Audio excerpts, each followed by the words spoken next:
नमस्कार दोस्तों, study IQ में आप सभी का स्वागत है। मेरा नाम है डॉक्टर महिपाल सिंह राठौड़ और आज इस वीडियो में मैं आपके साथ डिस्कस करूंगा भारत के पहले लाइकन पार्क के बारे में।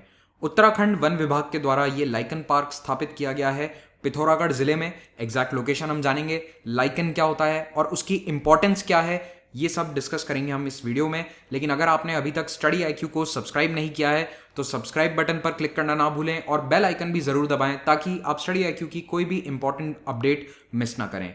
अगर आप मुझसे सोशल मीडिया पर जुड़ना चाहते हैं तो मुझे ट्विटर, इंस्टाग्राम या फेसबुक पर इन आईडीज पे फॉलो कर सकते हैं। मेरे सभी लेक्चर्स की अपडेट्स आपको यहाँ प्राप्त हो जाएंगी और इस टेलीग्राम चैनल पर आप पीडीएफ को डाउनलोड कर सकते हैं। स्टडी आईक्यू के स्मार्ट कोर्सेज यूपीएससी सिविल सेवा परीक्षा की तैयारी के लिए उपलब्ध हैं। इन कोर्सेज को आप अवेल कर सकते हैं हमारी ऐप पर। यह ऐप आपको गूगल प्ले स्टोर से डाउनलोड करनी है और इन कोर्सेज पर ईएमआई ऑप्शंस भी उपलब्ध हैं। जून 2020 में उत्तराखंड के वन विभाग ने यह घोषणा करी कि पिथौरागढ़ जिले के मुंशियारी नाम की जगह पर एक लाइकन पार्क डेवलप किया गया है और यह भारत का पहला लाइकन पार्क होगा। यह पार्क 1.5 एकड़ में फैला है और इस पर काम 2019 में ही शुरू हो गया था। अब यह बनकर तैयार है।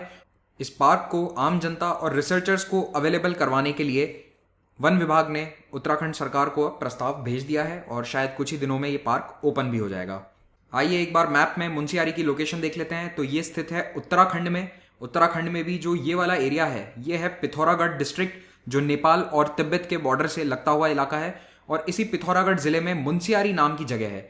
तो मुंशियारी एक सब डिवीजन है, तहसील हेडक्वार्टर है और ये एक up and coming tourist destination भी है। अब ये लाइकन होता क्या है? लाइकन एक मिश्रित प्रकार का जीव है, यानी ये दो अलग अलग ऑर्गेनिज्म से मिलकर बना है, मिक्सचर है। मिक्सचर किन दो चीजों का है? पहला फंगस और दूसरा एल्गी या साइनोबैक्टीरिया। इसे कई बार सीबीए भी लिखा जाता है, लेकिन याद रखिएगा ये ब्लू ग्रीन एल्गे नहीं है। तो फंगस और एल्गी से मिलकर बनता है लाइकन। लेकिन इस सिम्बायोटिक रिलेशनशिप की खास बात यह है कि जब ये दोनों आपस में मिलकर एक लाइकन बनाते हैं तो उस लाइकन की जो कैरेक्टरिस्टिक्स हैं वो पूरी तरह से अलग होती हैं फ्रॉम एन इंडिविजुअल फंगस और इंडिविजुअल एल्गी। यानी कि अगर आप उस एल्गी को अलग से देखोगे तो उसका रंग अलग हो सकता है, उससे निकलने वाले कुछ प्रोडक्ट्स अलग हो सकते हैं।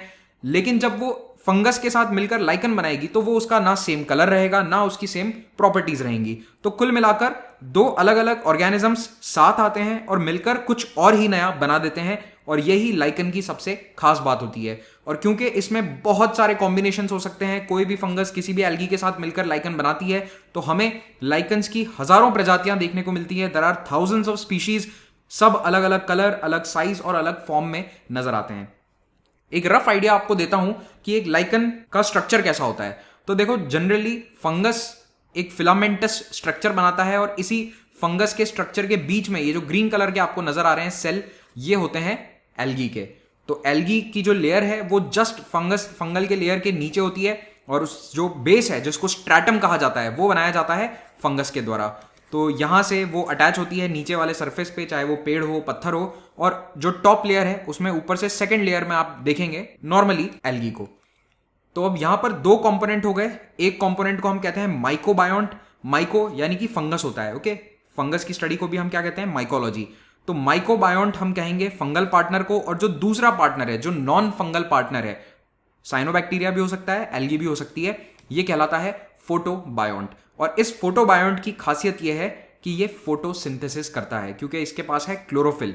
तो एल्गी और साइनोबैक्टीरिया के पास ये पावर होती है कि वो क्लोरोफिल की मदद से, सनलाइट की मदद से कार्बोहाइड्रेट्स बना सकते हैं वाया फोटोसिंथेसिस, और यही फोटोसिंथेसिस से बने हुए कार्बोहाइड्रेट्स इस पूरे सिस्टम को भोजन देते हैं, इसके लिए खाना तैयार करते हैं।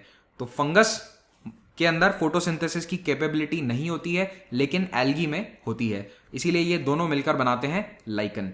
याद रखिएगा, फंगस की स्टडी को हम कहते हैं माइकोलॉजी, एल्गी की स्टडी को कहते हैं फाइकोलॉजी और लाइकन की स्टडी को कहते हैं लाइकनोलॉजी। अब मैं आपको दुनिया में अलग अलग प्रकार के लाइकन्स के कुछ फोटोग्राफ्स दिखाता हूं। तो लाइकन, पहली बात तो ये जानो कि कहीं पर भी उग सकता है, चाहे वो पत्थर हो उस पर भी ये येलो कलर का जो आपको नजर आ रहा है ये सब कुछ लाइकन है। लाइकन कई प्रकार के एनवायरमेंट में पाया जाता है, चाहे वो बर्फीले पहाड़ हो या फिर समुद्र के किनारे की चट्टान हो, रेगिस्तान हो। वैरायटी ऑफ एनवायरमेंट में हमें लाइकन देखने को मिलता है। और आप कभी भी जंगल में जाएंगे तो इस तरह के आपको लाइकन बहुत नजर आएंगे। अगर आप ध्यान देंगे तो आपको जगह जगह लाइकन नजर आएंगे। तो लाइकन्स का habitat Arctic, tundra, desert area, coastal area, in fact जो हमारे कबाड़ पड़े रहते हैं उसमें तक लाइकन्स उग जाते हैं। अगर आप कभी किसी स्क्रैप यार्ड में जाएं जहां पर बहुत सारे लोहे के आइटम पड़े हो, पुरानी गाड़ियां पड़ी हो 10-20 साल से, तो वहां पर भी आपको लाइकन उगती हुई दिख जाएगी। इनफैक्ट अभी लॉकडाउन के दौरान कई लोगों ने ये रिपोर्ट किया कि जब उनकी गाड़ी 2 महीने 3 महीने से बंद पड़ी है तो उस पर भी कई जगह लाइकन ग्रो करना शुरू कर गई। दुनिया में लगभग 20,000 प्रजातियां लाइकन की इस वक्त तक नोन है। उनमें से 2,714 भारत में मिलती हैं और भारत में भी 3 राज्य ऐसे हैं जहां सबसे ज्यादा स्पीशीज है। तो भारत में उत्तराखंड एक ऐसा राज्य है जहां मैक्सिमम लाइकन स्पीशीज अभी तक डिस्कवर करी गई हैं, 600 स्पीशीज हैं। हिमाचल दूसरे नंबर पर है 503 के साथ, और तीसरे नंबर पर Jammu Kashmir with 386 lichen species. अब उत्तराखंड में भी मुंशियारी जो है ये लाइकन्स का हॉटस्पॉट है। पूरे उत्तराखंड में पाए जाने वाले 600 लाइकन्स में से अकेले 150 तो सिर्फ मुंशियारी और उसके आसपास के इलाके में मिलते हैं, और यही रीजन है कि लाइकन पार्क को यहां पर स्थापित किया जा रहा है। एक पॉइंट और याद रखिएगा कि लाइकन्स बहुत ही पुराने जीव हैं। They are considered to be from the Jurassic period. Jurassic period था मीजोजोइक इरा में, और जुरासिक पीरियड को माना जाता है 201 मिलियन ईयर्स अगो से लेकर 145 मिलियन ईयर्स तक, यानी आज से 145 मिलियन साल पहले तक जुरासिक पीरियड चालू था। और ये लाइकन्स उसी समय के डेवलपमेंट हैं, यानी ये हमसे तो काफी पुराने हैं, मैमल से थोड़े पुराने हैं। लाइकन्स का इस्तेमाल कमर्शियली बहुत सी चीजों में किया जाता है, जैसे कि खाने पीने की कई वस्तुओं में कलरिंग फ्लेवरिंग के लिए, परफ्यूम्स में इनका बहुत इस्तेमाल है, डाइज में इस्तेमाल किया जाता है क्योंकि आपने देखा कितने विभिन्न प्रकार के इनके कलर्स होते हैं। ट्रेडिशनल मेडिसिन में भी यूज किया जाता है। एक कॉमन लाइकन है झूला घास, जो हैदराबादी बिरयानी में स्वाद के लिए इस्तेमाल किया जाता है। और अभी रिसेंटली एंटीबायोटिक्स के रूप में लाइकन्स को यूज करने के लिए कुछ एक्सपेरिमेंट्स चल रहे हैं। अभी तक डेफिनेटिव हमारे पास कोई एंटीबायोटिक नहीं है जो लाइकन पर बेस्ड हो, यहाँ एटलीस्ट मेरी जानकारी में तो नहीं है, लेकिन काम जरूर चल रहा है, उस पर काफी रिसर्च चल रहा है। और आने वाले कुछ सालों में आप देखेंगे, क्योंकि अब पुराने एंटीबायोटिक्स जो बैक्टीरिया बेस्ड थे वो सब रेजिस्टेंट होते जा रहे हैं उनके खिलाफ बैक्टीरिया, तो अब लाइकन बेस्ड एंटीबायोटिक का समय आ सकता है। लेकिन इन सभी कमर्शियल यूजेस के अलावा लाइकन्स का एक बहुत ही इंपॉर्टेंट रोल है हमारे पर्यावरण में। लाइकन एक बायो इंडिकेटर का काम करते हैं। बायो इंडिकेटर का मतलब है कि जहां पर कुछ भी बदलाव आया क्लाइमेट में तो लाइकन वहां ग्रो करना बंद कर देता है। It is very sensitive in its habitat. अगर लाइकन्स के हैबिटेट में आसपास कोई भी बदलाव आता है तो लाइकन वहां पर ग्रो करना बंद कर देते हैं या धीमे पड़ जाते हैं। और इसीलिए लाइकन से हमें पता चलता है कि क्या वहां का क्लाइमेट चेंज हुआ है या नहीं। मान लो कि अगर हिमालय के पर्वतों में टेम्परेचर लगातार बढ़ रहा है तो लाइकन्स की स्टडी करके हर साल नोटिस करके हम ये पता कर सकते हैं कि क्या टेम्परेचर में वेरिएशन आ रहा है या नहीं। तो लाइकन उसका एक लाइव पैरामीटर हो जाएगा। तो लाइकन्स को स्टडी करते रहिए, क्लाइमेट में चेंज हमें मालूम चलता रहेगा। और इन चेंजेस में भी सबसे इंपॉर्टेंट क्या होता है, एयर पोल्यूशन। ऐसा माना जाता है कि जहां पर एयर पोल्यूशन थोड़ा सा भी होता है वहां लाइकन ग्रो नहीं करते हैं, इसीलिए आपको सिटीज के आसपास कभी लाइकन देखने को नहीं मिलेंगे।